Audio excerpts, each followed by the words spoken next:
자, 오늘 말씀 다니엘 2장 보겠습니다. 다니엘 2장 1절부터 13절까지입니다. 자, 우리 교독하시겠습니다. 제가 먼저 읽겠습니다. 느부갓네살이 다스린 지 2년이 되는 해에 느부갓네살이 꿈을 꾸고 그로 말미암아 마음이 번민하여 잠을 이루지 못한지라. 왕이 그의 자기를 주도로 악수와 술객과 정전이와 말대하시는 자들을 말하매 그들이 들어서 왕이 앞에 서니라. 왕이 그들에게 이르되 내가 꿈을 꾸고 그 꿈을 알고자 하여 마음이 번민하도다 하니 날때와 군사들이 나란 말로 왕에게 말하되 왕이여 만수가 없어서 왕께서 그 꿈을 종들에게 이르시면 우리가 해석하여 들으리이다 하더라.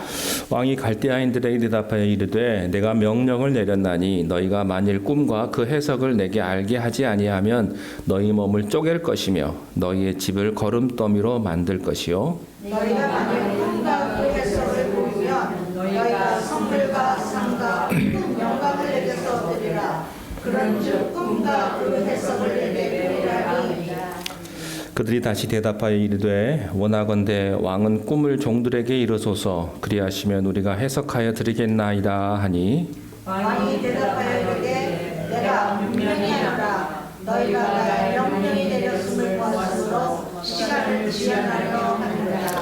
너희가 만일 이 꿈을 내게 알게 하지 아니하면 너희를 처치할 법이 오직 하나이니 이는 너희가 거짓말과 망령된 말을 내 앞에서 꾸며 말하여 때가 변하기를 기다리려 함이라. 이제 그 꿈을 내게 알게 하라. 그리하면 너희가 그 해석도 보일 줄을 내가 알리라 하더라. 갈대아인들이 왕 앞에 대답하여 이르되 세상에는 왕의 그 일을 보일 자가 한 사람도 없으므로 어떤 크고 권력 있는 왕이라도 이런 것으로 박수에게나 술객에게나 갈대아인들에게 문자가 없나이다. 왕께서 물으신 것은 어려운 일이라 육체와 함께 살지 아니하는 신들 외에는 왕 앞에 그것을 보일 자가 없나이다 한지라. 왕이 이로 말미암아 진노하고 흥분하여 바벨론의 모든 지혜자들을 다 죽이라 명령하니라. 함께 읽습니다. 왕의 명령이 내림에 지혜자들은 죽게 되었고 다니엘과 그의 친구들도 죽이려고 찾았더라. 아멘. 이렇게 쭉 읽으시니까 이해가 될 것 같기도 하고 안 될 것 같기도 하고 그렇죠? 네. 자, 한자 중에 세옹지마라고 하는 사자성어가 있습니다. 변방새, 노인홍, 갈지, 말맞자 이렇게 써가지고 변방의 노인이 말 한 마리를 가지고 있었던 그런 이야기가 있습니다. 이 내용은 이런 것입니다. 그 노인이 순말이 한 마리가 있었는데 그 순말이 그 외양간 그를 벗어나가지고 멀리 도망을 갔습니다. 사람들이 그 순말이 재산이 단데 이거 잊어버려서 얼마나 슬프냐고. 그러니까 그 노인이 뭐 그럴 수도 있지요. 또 어떻게 될지 누가 알겠습니까? 근데 한참 후에 그 순말이 암말과 망아지들을 데리고 돌아왔습니다. 그러니까 사람들이 잘 됐다고, 당신 돈 벌었다고 그랬는데 이 노인이 지금은 좋지만 또 어떻게 될지 누가 알겠습니까? 이렇게 말을 했답니다. 근데 어느 날 그 노인의 그 하나밖에 없는 아들이 그 말을 타가지고 그 암말을 타고서 이렇게 달리다가 말에서 떨어졌어요. 그래가지고 다리를 절게 되었습니다. 사람들이 또 난리가 났죠. 하나밖에 없는 아들이 불구가 되어서 어떡하냐고. 괜찮습니다. 뭐 인생이 어떻게 될지 누가 합니까? 근데 또 전쟁이 났어요. 그러니까 모든 장정들은 다 군대로 징집이 돼서 갔는데 그의 아들은 전쟁터에 가지 않았습니다. 그러니까 인생이라고 하는 것이 변화무쌍한데 그 기회가 왔다고 이것이 다 기회가 아니고 또 위기가 왔다고 이것이 다 위기가 아니다. 지금의 나쁜 일이 언제 좋은 일이 될지 모르고 지금의 좋은 일이 언제 힘들게 되는 일이 될지 모른다. 그런 내용이죠. 그러니까 오늘 잘 된다고 자만하면 안 되고 힘들다고 너무 좌절하면 안 된다. 그런 옛 성현의 지혜가 있는 말입니다. 그런데 다윗의 인생이 진짜로 그래요. 다윗의 인생이 극에서 극으로 왔다 갔다 합니다. 15살의 어린 나이에 나라가 망하면서 포로로 2억 만리 끌려갔습니다. 꿈이 날아가 버린 것이죠. 목숨까지도 어떻게 될지 모르는 그런 인생이 망한 것과 같은 그런 상황에 있었습니다. 근데 거기에서 하나님의 은혜를 구하고 뜻을 정하니까 하나님께서 수많은 바벨론의 인재 가운데서 가장 뛰어나게 하신 다음에 바벨론 왕의 최측근 집단에 있게 그렇게 하셨습니다. 그리고 바닥으로 떨어진 것 같았던 다니엘이 새로운 기회가 이제 찾아왔습니다. 이제는 출세의 길이 열리고 이제 마음 편하게 발쪽 뻗고 편한 인생이 시작이 되나 보다라고 생각을 했는데 또 위기가 기회로 가더니 이제는 끔찍한 위기가 다니엘에게 또다시 찾아오기 시작을 합니다.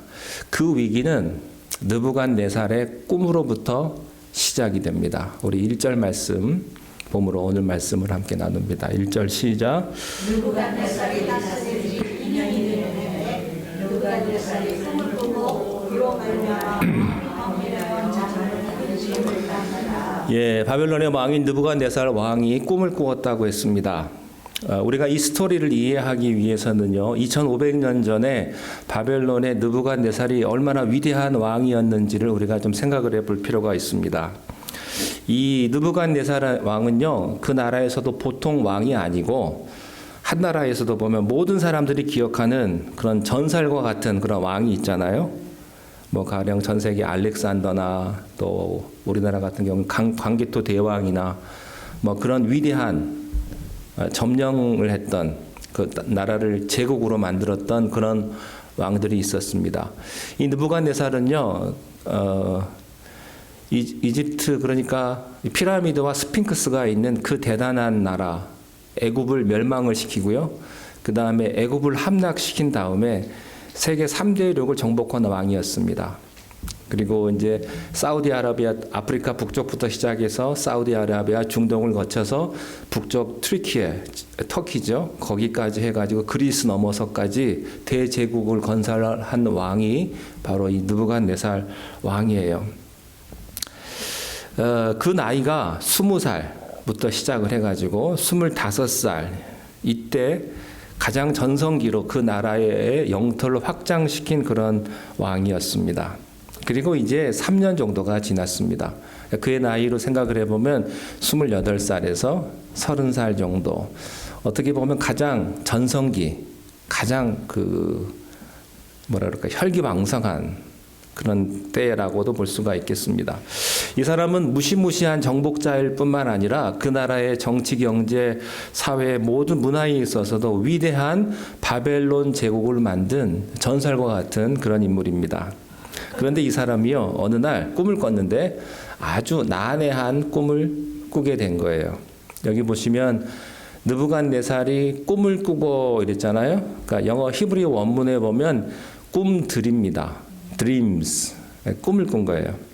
이 꿈 자체가 굉장히 여러 가지 상징물과 난해하고 복잡한 메시지가 담긴 그런 꿈이었기 때문에 왕이 이해할 수가 없었습니다. 왕은 똑똑한 사람이거든요. 그리고 대담한 사람이거든요.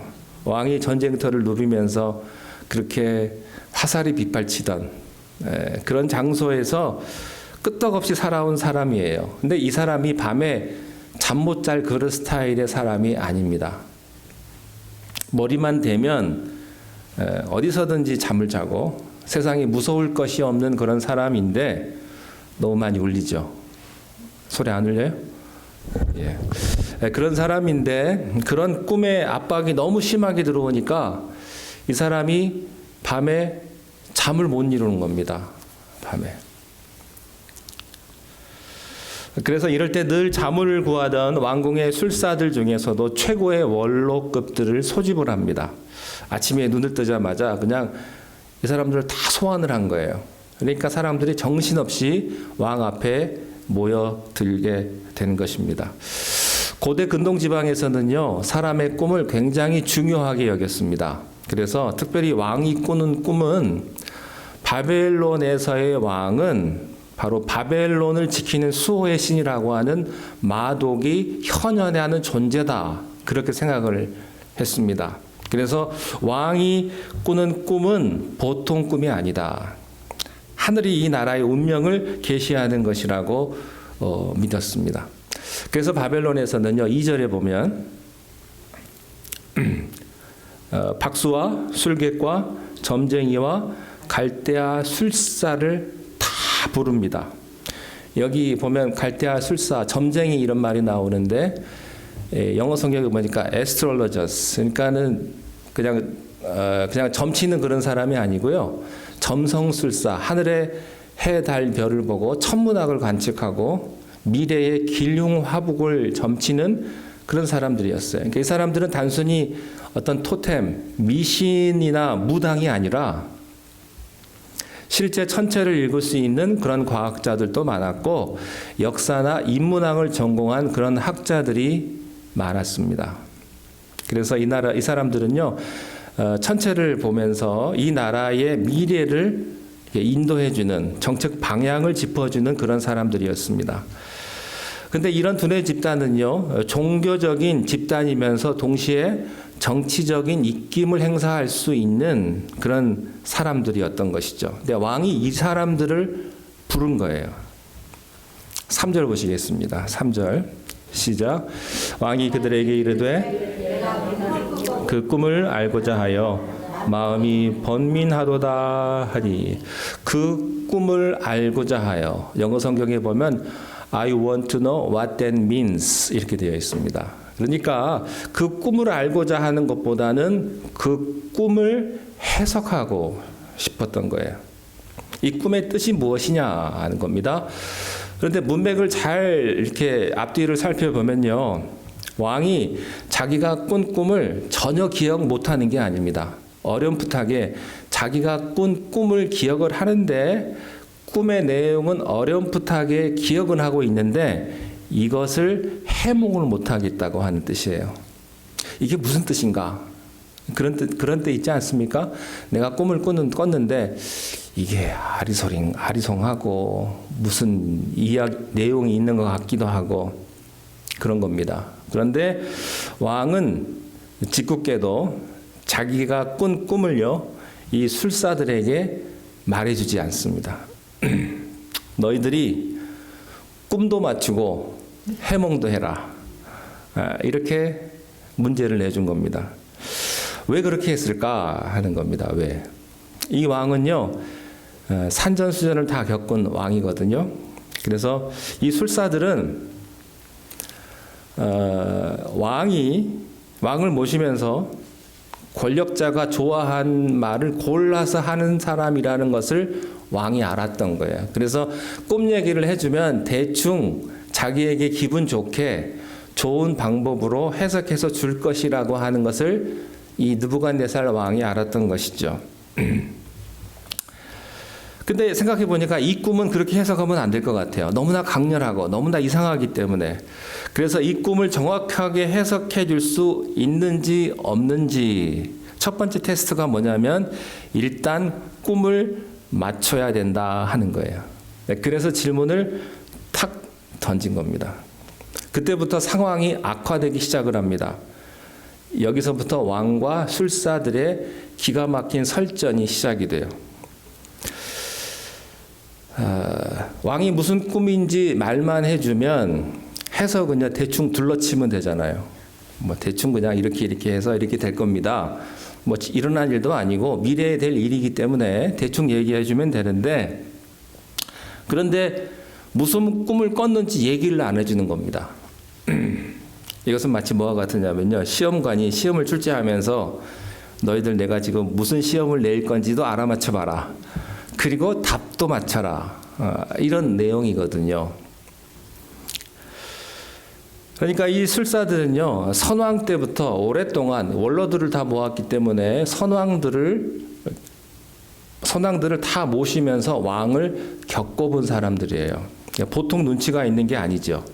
그래서 자기들이 이 위기를 모면하려고 지금 이 순간에 아무렇게나 말을 하면 자기 목이 날아갈 게 분명합니다. 왕은 자기가 꿈을 알면서 자기가 꾼 꿈을 우리들에게 일부러 말해주지 않으면서 알아내라고 하는데 이 신하들은요, 보통 눈치가 아니거든요. 왕이 알면서도 모르는 척 하는 것 같아요. 그러니까 아무 말이나 쉽게 못하죠. 그래서 어떻게 해서든지 살아보려고 몸부림을 칩니다. 4절을 보십시오. 4절 시작. 갈대아 술사들이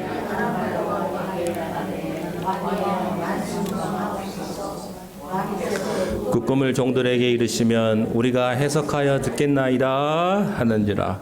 여러분, 이 말을 그냥 단순히 보시면 안 됩니다. 지금 이 사람들은요, 몸부림치는 거예요. 살려고. 그래서 왕의 기분을 막 맞춰주는 거예요. 왕이여 만수무강하옵소서. 갑자기 이런 소리를 하는 겁니다. 좋은 말로 이렇게 말을 하면서 왕이여 그러지 말고 꾼 꿈을 있는 그대로 우리들한테 조금 알려주십시오. 얘기해 달라는 거예요. 그러니까 왕이 더 화가 났습니다. 5절을 보십시오. 5절 시작. 왕이 갈대아인들에게 대답하여 이르되 내가 명령을 내렸나니 내가 만일 꿈과 그 해석을 내게 알게 하지 아니하면 너희 몸을 아주 따뜻하고 정이 있는 대화고 하고 있습니다. 여기 말씀은요, 여러분들 그냥 그대로 받으시면 됩니다. 너희 몸을 어떻게 해요? 쪼갤 것이며. 진짜로 그 당시에는요, 국법을 어겼을 때 형벌이 몸을 능지처참이라고 하지 않습니까? 팔과 다리를 다 찢어가지고 죽이는 그런 형벌이 실제로 이 바벨론에게 있었습니다. 그리고 너희 집을 어떻게 해요? 거름더미로 만들겠다. 이 말은 너만 안 죽일 거다. 3대를 멸하겠다 하는 거예요. 3족을 멸하겠다. 너와 관련된 사람들은 다 죽이겠다. 여러분, 그 당시에 정복자로 유명한 이 느부갓네살이요, 세계적으로 잔인한 게 유명한 사람입니다. 이 사람 말 한마디 장난 아니거든요. 자기가 한다고 그러면 그대로 실천하는 왕입니다. 그러니까 이 바벨론 술사들은요, 아침에 출근해가지고 이게 무슨 날벼락입니까? 갑자기 꿈을 맞추라고 그러더니 내 꿈을 말해달라. 그랬더니 못 맞추면 이제 너희들은 죽는 거다. 네 가족들도 다 죽여버리겠다. 아마 하늘이 노래졌을 것입니다. 자칫 잘못하면 자기들이 쌓은 부와 명예는 다 날아가 버릴 것이고 자기들의 목숨까지도 날아갈지 모르는 아주 위태로운 상황에 지금 이 사람들이 있는 거예요. 여러분, 이것이 바로 이 세상에서의 성공과 행복입니다. 여러분, 언제 어떻게 될지 몰라요. 높은 자리에 있다고 여러분이 안심하실 것도 아니고요. 여러분이 재산이 많다고 해서 이제 나는 뭐 벌어놓은 것도 있으니까 안심하고 그냥 즐기면서 살아야지. 그럴 수도 없는 거예요. 여러분, 세상이 주는 것 한순간에 잃어버릴 수도 있다는 사실입니다. 근데 왕이요, 협박만 한 게 아니에요. 그렇지만 너희들이 맞추면 내가 너희들에게 상을 주겠다. 6절입니다. 6절 시작. 너희가 만일 꿈과 그 해석을 보이면 그런즉 꿈과 그 해석을 내게 보이라 하니.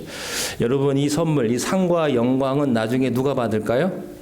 다니엘이 받게 됩니다. 근데 지금은 아무도 이 다니엘이 받을 거라는 생각은 못하고 있어요. 그 다니엘이 이 사건의 혜택의 수혜자가 될 거라는 사실은 지금 아무도 모르는 거예요.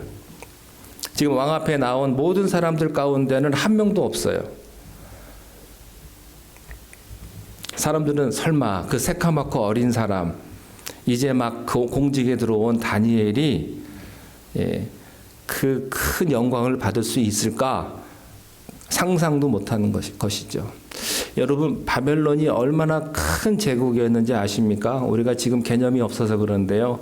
바벨론은 성이 있었는데 성벽이 그 말이 이끄는 그 바퀴가 4개 달린 마차가 지나갈 수 있는 성벽이 있었어요. 그러니까 성벽이 그냥 벽 하나만 딱 세우는 게 아니고 성벽 위로 말이 이끄는 마차가 지나갈 수 있는 그런 성벽이요, 자그마치 50마일이나 있었습니다. 50마일이면 여기서부터 세크라멘토까지예요. 그런 성벽을 건축했던 나라가 바벨론이에요. 그러니까 그 거대한 중국의 자금성을 능가한 그 왕궁이 바벨론 왕궁이었습니다. 로마, 페르시아보다 바벨론보다 못합니다. 페르시아도 바벨론보다도 못하고요. 그렇기 때문에 그 엄청난 제국에서 키웠던 인재들이 얼마나 많았겠습니까? 다니엘과 함께 등용된 사람들만 수천 명이 넘었습니다. 이런 수많은 인재를 가운데서 오랫동안 그렇게 20년, 30년, 40년 동안 살아남은 인재들을 그 사람들이 지금 그 느부갓네살 앞에 앉아 있는 거예요. 근데 그 사람들 중에 아무도 이 혜택을 받는 사람이 없다는 것입니다. 마지막에는 다니엘이 이 축복의 수혜자가 됩니다. 자, 보십시오. 어떤 인간도 풀 수 없는 이 느부갓네살의 잔인한 요구 뒤에는 하나님의 엄청난 섭리가 있었던 거예요. 다니엘이 이 유다 변방이라고 하는 이 포로 출신이라는 이 정치적인 한계를 극복하고 세계적인 바벨론의 최고 위직에 올라갈 수 있는 유일한 길은요, 이런 끔찍한 국가의 대재앙이 있은 다음에야 가능한 것입니다. 그냥 평소에대로 올라가면 절대 다니엘은요, 그 높은 자리까지 올라갈 수가 없어요. 정상적인 위계 질서 속에서는요. 다니엘과 같은 이 변방 출신은요, 여러분, 이 텃세, 이 인종차별, 이 바벨론이 지금의 이라크거든요. 이라크. 그리고 나중에 이제 페르시아는 이란입니다. 이란. 바사라고 하는데, 자, 그러니까 이 나라에서 여러분 이방인인 사람이 어떻게 이 세계 그 나라의 그 최정상의 2인자까지 올라가겠느냐 하는 거예요. 입장을 바꿔서요. 저기 동남아시아의 어떤 한 나라가 어떻게 미국이라는 나라의 제2인자가 될 수가 있겠습니까? 예, 중국 사람도 아니고 인도 사람도 아니고 한국 사람은 더 어렵고요. 아주 작은 나라에 그런 사람이 그 나라에까지 올라갈 수 있는 일은 거의 불가능하다고 하는 사실입니다. 이것은 나라도 마찬가지고 어떤 조직도 마찬가지고 그래요. 제가 다음 주에 우리 교단에서 지방총회 한다고 했지 않습니까? 우리 교단은 전 세계에서 한 5만 개에서 6만 개의 그 교회가 있는데 그 전 세계의 교회를 한 76개로 디스트릭으로 나눴어요. 그래서 그 디스트릭마다 한 사람의 지방 감독이 있습니다. 한국도 하나의 디스트릭이에요. 한국에도 나사렛 성결교회가 있죠. 그러니까 한 지역교 감독이 있고요. 이 전 세계를 그 정치를 감독을 하는 사람이 6명의 감독이 있어요. 근데 6명의 감독이 본부가 어디에 있냐면 캔사스 시티에 있거든요. 거기에 이제 나사렛 본부가 있는데 거기 보면 감독 6명 가운데 백인이 3명.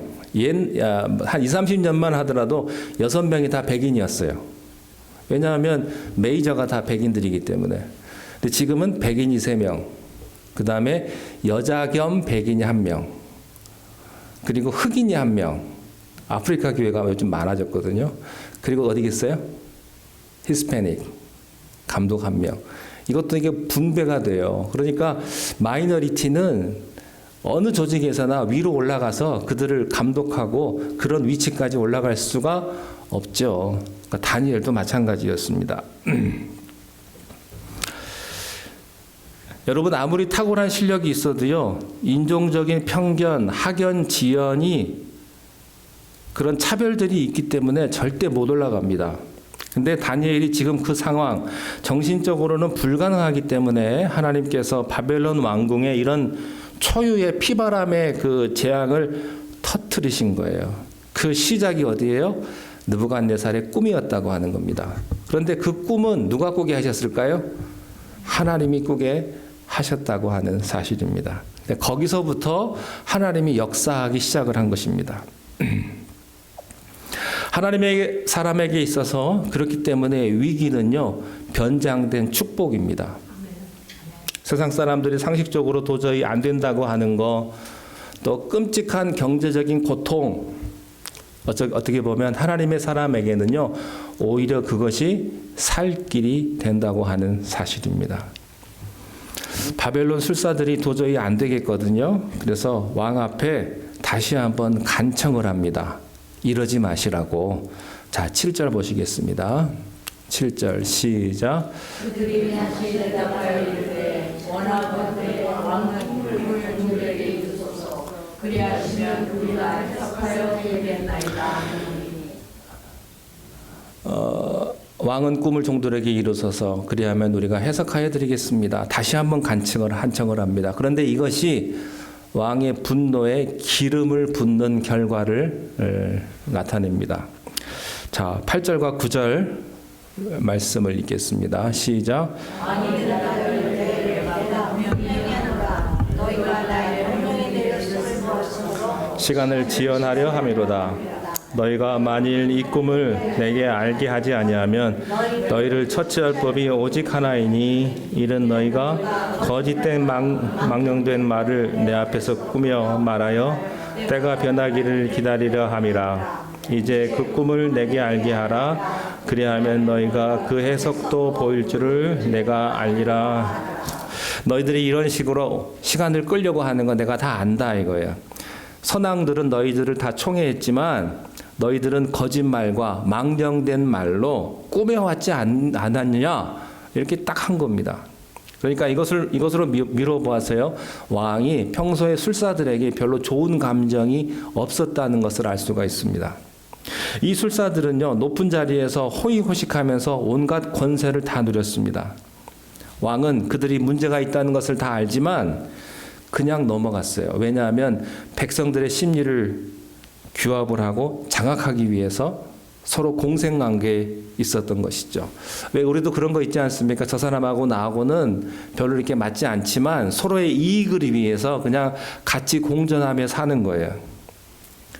무지한 민심은요, 그들의 말 한마디에 술렁거렸거든요. 그래서 언론 같은 역할을 그들이 했던 것이죠. 왕과 신하, 그 술사들, 서로 공생관계입니다. 종교와 정치가 서로 악어와 악어새가 돼가지고 그것처럼 서로 공생을 한 거예요. 여러분, 종교가 권력을 잡게 되면요, 이게 굉장히 무섭습니다. 그래서 종교는 정치를 잡으면 안 돼요. 왜 기독교가 타락했는지 아십니까?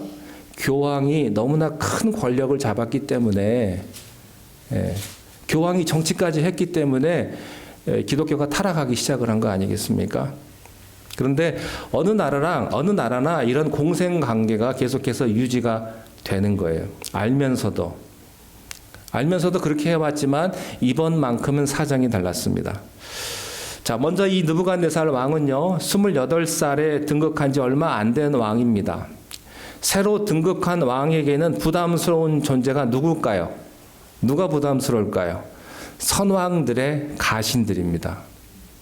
그러니까 아직까지 자기가 새롭게 왕이 됐는데 지금 나와 함께 새롭게 온 사람들이 신하들이 아니고 이미 그 전에 왕들을 섬겼던 사람들이 계속해서 신하의 자리에 있거든요. 이미 자리 잡고 있는 이 바벨론의 술사들은요, 수십 년 동안 아버지 왕 옆에서 아부하면서 살아온 사람이었습니다. 그래서 이 사람들이 가지고 있는 이 정치적인 텃세가 새로운 왕의 입지를 견제하고 있었던 것이죠. 그런데 두 번째로 느부갓네살은요, 자기의 뛰어난 전략과 힘으로 세계를 제패한 사람이었습니다. 이 느부갓네살은요, 별로 바벨론의 신들에게도 별로 기대지 않고 그렇게 신심이 깊지 않은 사람이었어요. 합리적이고 논리적이고 거침없는 힘의 승부자였습니다. 그런데 이런 사람들 보기에 아버지 선왕 옆에서 욕심이 바글바글한 이런 영감들이 얼마나 마음에 안 들겠습니까? 이 사람들을 언제 한번 기를 죽이나, 이 사람들을 언제 한번 혼을 좀 내야 되는데, 그런 차에 이번 문제는 자신을 영적으로 정말로 압박하는 그런 문제였던 것이죠. 그래서 이 순간만큼은 꿈을 잘 풀고 싶었어요. 자기는 거칠 게 없는데 이 영적인 문제로 진짜 답을 듣고 싶은 그런 심정이었던 것이죠. 이게 뭐냐? 실제 중요한 꿈 같은데 내가 한 번도 이런 꿈을 꾼 적이 없는데 나를 좀 도와줘야 되겠는데 그동안 나라의 세금으로 밥 먹고 살았던 너희 집단들이 이것도 모르느냐 하고서는 폭발해버린 거예요. 그러면서 너희들은 쓸데없는 존재 아니냐, 항상 거짓말과 망령된 말로 시간을 끌어온 것이 아니냐, 이렇게 그냥 신하들에게 확 말을 해버린 것이죠. 왕이 이렇게까지 몰아붙이니까요, 신하들은 또 어떻게 했을까요? 쥐도 고양이한테 물리면 공격하잖아요. 이번에는 신하들이 반격을 합니다. 10절 보겠습니다. 시작.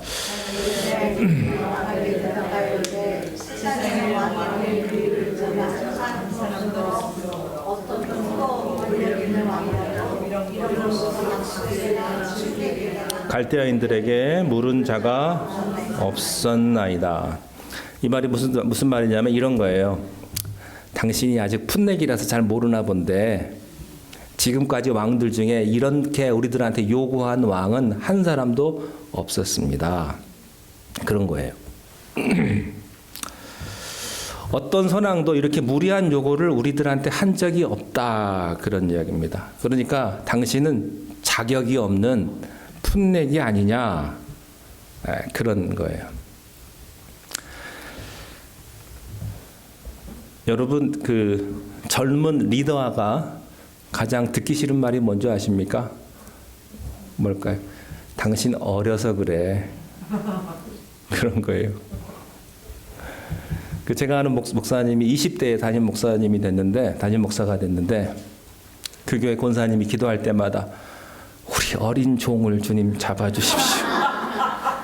우리 나이 어린 목사님을 불쌍히 여겨주시고, 그랬다는 거예요. 10년을 그랬기 때문에 10년을. 그래가지고 그 목사님이요, 하도 그냥 그 소리가 듣기 싫어가지고 앞으로 나한테 어린 종이라고 하면 내가 그분한테 신방 안 가겠다고 그랬다는 거예요. 여러분, 나이 어린 사람한테 당신이 어려서 몰라, 이런 말이 굉장히 듣기 싫은 거예요. 자, 입장 바꿔서 한번 말씀을 드려볼게요. 제가 여러분들한테 왜 이렇게 늙으셨어요? 그러면 여러분 기분 좋으시겠어요? 기분 안 좋죠? 누가 좋겠습니까? 저희 집에 이제 제가 그 사진이, 제가 우리 교회 처음 와가지고 교인들 찍어놓은 사진이 있거든요. 가끔 봐요. 그 사진을 보면 그 사진 속에서 참 세월의 그런 걸 봐요. 10년 전하고 지금하고. 근데 그거 보고 와가지고 권사님 왜 이렇게 늙었어요? 그렇게 말하면 기분 나쁘거든요. 근데 사람들은요, 자기보다 나이 어리면 당신이 어려서 그래. 당신이 제일 막내야. 그렇게 얘기를 한다고요. 근데 생각을 해보세요. 우리 교회에서 어린 친구가 우리 하영이, 준영이가 제일 어린데 그 친구들도요, 성인이에요. 여러분 20대를 생각을 해보세요.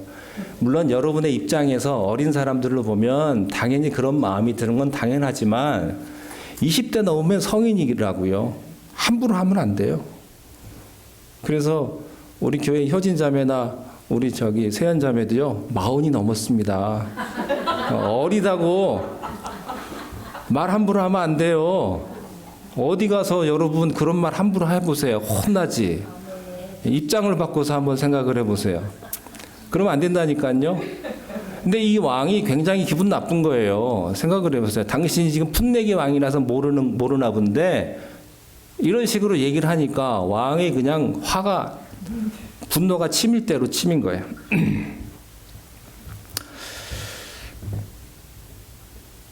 이렇게 말하는 거예요. 어떤 권력자도 이런 질문한 사람 없습니다. 당신은 왕으로서 자격 없는 사람입니다. 그런 말이에요. 이건 인간이 가능한 일이 아니다. 우리가 무등해서가 아니고 누구도 이걸 할 수 있는 사람이 없다. 그런 이야기를 하는 겁니다. 자, 어떻게 그 무서운 정복자 느부갓네살 앞에서 이렇게 담대하게 말할 수 있을까요? 아마도 이 술사들은요, 이 시점에서 아마 죽음을 각오한 것 같아요. 왕의 눈빛을 보니까 진짜 그럴 것 같기도 하고, 자기들은 도저히 사람의 머릿속으로는 맞출 능력이 없고, 그러니까 죽음을 초월하고 하고 싶은 말을 그냥 다 해버리는 것입니다. 지금까지 왕과 술객들은요, 서로 적대적인 공생 관계였어요. 마음에는 안 들지만 서로를 인정하면서 넘지 말아야 할 선을 지키면서 그렇게 살아왔거든요. 그래서 서로의 자존심과 서로의 명분을 세워줬습니다. 왕도 술객들을 많이 참아줬는데 이 술객들도 마찬가지로 왕을 많이 참아줬어요. 이 성격 나쁜 왕을, 이 잔인한 왕을. 백성들 앞에서는 신이 내려준 왕이라고 왕도 지켜 세워지고 자기와 자기 나라를 위해서 그렇게 왕을 잘 섬겼는데, 근데 이 새파란 왕이 갑자기 이런 말을 하니까 자기들은 생각을 해보세요. 자기 원로들은 이 나라를 위해서 자기들의 평생을 바쳤는데 지금 와가지고 20대의 왕이 오르는 왕이 당신들이 한 게 뭐 있냐고 말을 하면 이 원로들이 얼마나 기분이 나쁘겠습니까? 모욕감을 느꼈을 거예요. 처음에는 목숨이 아까워가지고 왕의 비위를 좀 살폈지만 이제는 더 이상 물러날 곳이 없어요. 아무리 왕이라고 하지만 이제 우리들끼리 힘을 합쳐가지고 왕을 한번 대항을 한번 해보자. 그런 마음을 먹었던 것 같습니다. 왕이 넘지 말아야 될 선을 넘고 그러다 보니까 술객들도 흥분을 한 거예요. 그런데 이 술사들이요, 흥분하면서 죽음을 각오한 그런 말을 하는데 아주 재미있는 고백을 무의식적으로 해버립니다. 11절을 보겠습니다. 11절 시작. 왕께서 물으신 것은 어려운 일이라 왕 앞에 그것을 보일 자가 없나이다 한지라. 바벨론은요, 바벨론의 신이 마둑이라고 하는 신이 내려와서 바벨론 왕 안에 산다고 그들은 믿었습니다. 그러니까 육체와 함께 사는 신들은 자기들이 아닌 바벨론의 신들이에요. 그러니까 이 사람이 뭘 인정한 거냐면 바벨론 신의 무능력함을 자기들도 모르게 고백을 해버린 것입니다. 진짜 힘든 이 문제 앞에서 우리의 신들은 무능력하기 때문에 우리가 알지 못하는 어떤 신이 이 문제를 풀어야 한다고 바벨론의 최고의 실사들이 무의식적으로 고백을 해버린 거예요. 근데 이 고백이 굉장히 위대합니다. 이 고백 때문에 나중에 느부갓네살로 하여금 다니엘의 하나님을 찬양하라고 고백하는 계기가 바로 여기에서부터 시작이 된 것이죠. 이때부터 전에도 느부갓네살은 자기의 젊음과 능력을 믿었지 종교적인 것, 바벨론의 신들의 제사하는 것 별로 믿지 않았는데 이 사건으로 인해서 자기가 진짜 영적으로 괴로웠을 때 바벨론 신들이 아무 도움도 주지 못한다는 것을 확인해 버린 것입니다. 그러니까 나중에 다니엘의 하나님을 인정하기가 쉬웠던 거죠. 여러분, 하나님은 실수가 없으십니다. 지금의 위기, 지금의 어려움, 지금의 이 상황들을 통해서 하나님은 우리가 생각하지 못한 곳에서 하나님의 축복과 하나님의 능력을 나타내실 것입니다. 혹시 어렵고 힘들고 감당하기 어려운 상황이 나에게 전개될지라도 이것을 통해서 합력하여 선을 이루게 하시는 하나님을 기대하시면서 믿음의 길을 가시는 여러분 되시기를 주님의 이름으로 축원합니다. 기도하겠습니다. 하나님 아버지, 주님께서는 세상의 모든 것들을 주장하시며 우리의 모든 생명까지도 주님 손에 있음을 우리가 믿습니다. 우리가 잠시의 힘듦과 또한 고통과 어려움 때문에 우리가 믿음의 길에서 멀어지지 않게 하시고 모든 것이 합력하여 선을 이루게 하시며 모든 위기와 고난 가운데서도 우리를 붙드시는 하나님의 축복을 우리가 바라보며 믿음의 길을 걸어가는 사랑하는 우리 발레교회 모든 성도님들이 다 되게 축복하여 주시옵소서.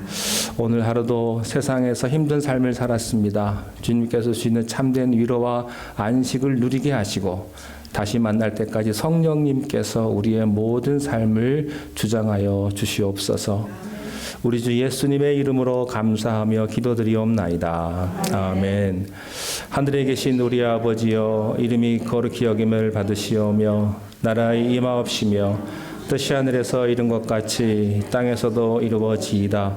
오늘날 우리에게 일용할 양식을 주옵시고 우리가 우리에게 죄진 자를 사하여 준 것 같이 우리 죄를 사하여 주옵시고 우리를 시험에 들게 하지 마옵시며 다만 악에서 구하옵소서.